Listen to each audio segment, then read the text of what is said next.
What's going on, YouTube? This is A Supreme signing in once again.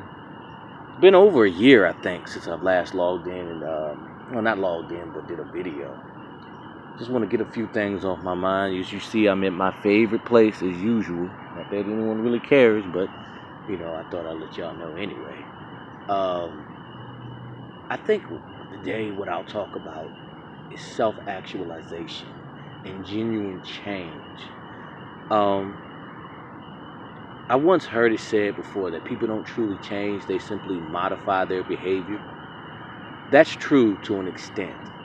But how I would define moderating your behavior, or modifying your behavior rather, would be sort of like only changing when the situation is forcing you to change.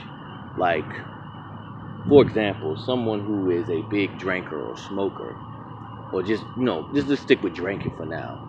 Someone who drinks a lot and develops a liver issue to the point that if they have another, drop of liquor, they'll drop dead and die. So the person decides to stop drinking as a result of their liver changing. That is more so a modification of behavior as opposed to genuine change, because you're being forced to change. Whereas genuine change takes place when somebody realizes something within themselves. It could be due to an experience that happened, which could be similar to modification or modifying your behavior. But they look at a situation that has happened to them. And it's not a situation that's forcing them to change, but it would be wise for them to change. So in exercising their wisdom, they choose to change because they understand it's the wiser thing to do. Whereas somebody who is modifying their behavior, i.e. the liver issue, is only changing because the situation is forcing them to change.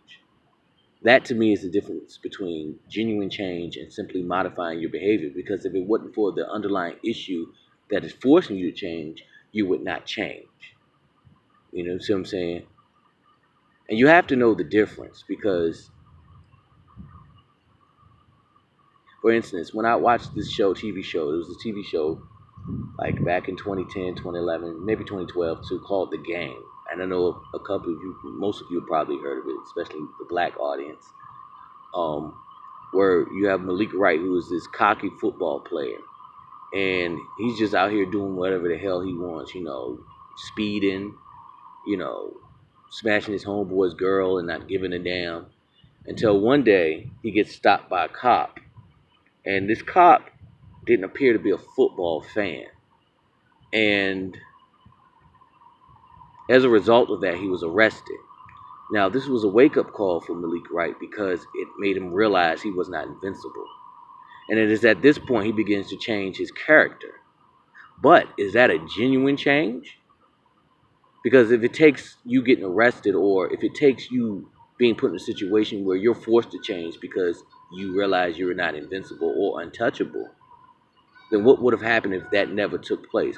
Or better yet, what happens when those stipulations are taken away from you?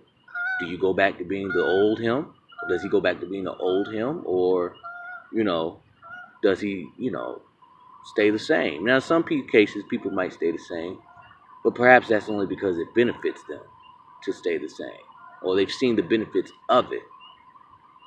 But I truly believe genuine change comes through wisdom and understanding. It cannot be forced upon you. It has to be a willful decision that may or may not happen due to a certain experience, but it can't be an experience that's forcing you to change. It has to be an experience that is advising you to change, whereas you get the final say-so. And that, to me, is the difference between genuine change, or someone who truly wants to change, and someone who is modifying their behavior because they are being forced to change. That's just a short video I thought I'd put out real quick. Like I said, it's been a minute. I should be dropping more videos soon, but this is it for now. A Supreme out.